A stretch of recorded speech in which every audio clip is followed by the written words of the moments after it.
The pandemic was a real kick in the pants for everyone. It also exposed some deeply messed up stuff about our economic system.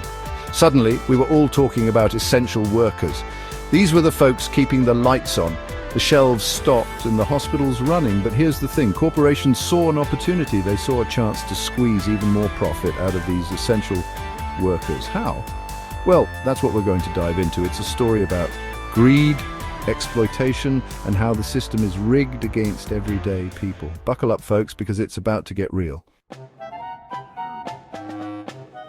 Before the pandemic, you probably didn't think much about the folks delivering your packages or ringing up your groceries. But when the world shut down, these workers became our lifeline. They braved a deadly virus, often without adequate protection, to keep society functioning.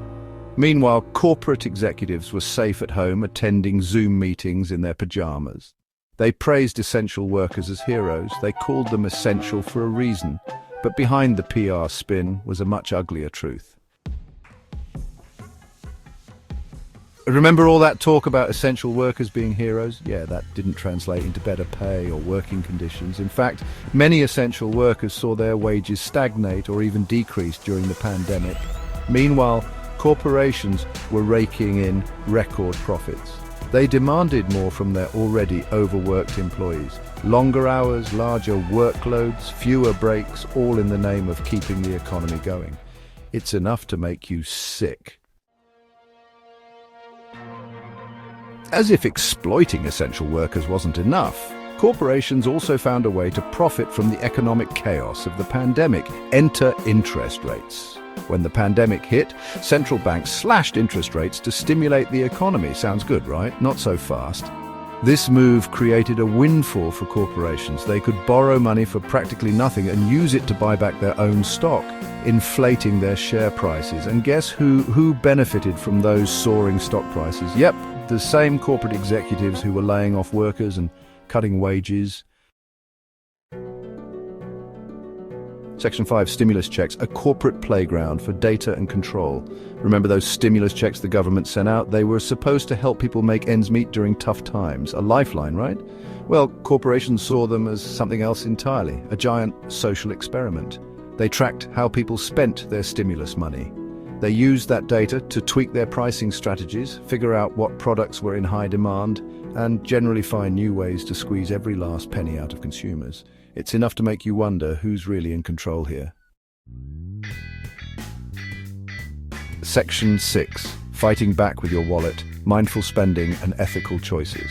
So, what can we do about this corporate greed fest? Well, we can start by voting with our wallets.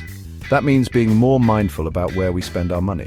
Support local businesses whenever possible. Look for companies that treat their workers fairly and pay them a living wage. And maybe think twice before buying that 17th pair of yoga pants you definitely don't need. Every dollar you spend is a vote for the kind of economy you want to see.